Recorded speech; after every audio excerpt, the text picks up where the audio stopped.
விஜய்க்கு கேட்கப்பட்ட கேள்விகளில் ஓரலாகவும் கேட்டிருக்காங்க.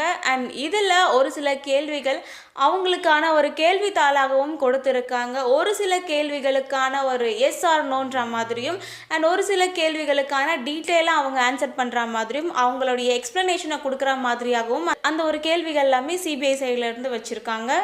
முதல்ல விஜய் அவர்களுடைய பெயரானது கேள்வியாக கேட்கப்பட்டிருக்கு.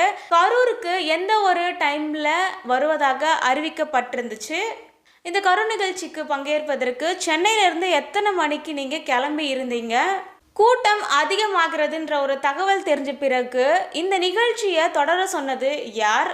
இந்த தேர்ந்தெடுக்கப்பட்ட வென்யூ ஆனது ஒரு நெரிசலான ஒரு இடமாக இருக்கு. அதாவது விஜய் அவர்கள் வந்தாலே அந்த இடத்துல கூட்டம் அதிகமாகவே இருக்கும். நீங்க எதிர்பார்க்குற அளவை தாண்டி மக்கள் வந்திருந்தாங்க. அந்த ஒரு வென்யூ ஆனதுமே ஒரு நெரிசலான இடமாக தான் இருந்தது. இதெல்லாமே உங்களுக்கு தெரியுமான்ற ஒரு கேள்வியையும் கேட்டிருக்காங்க.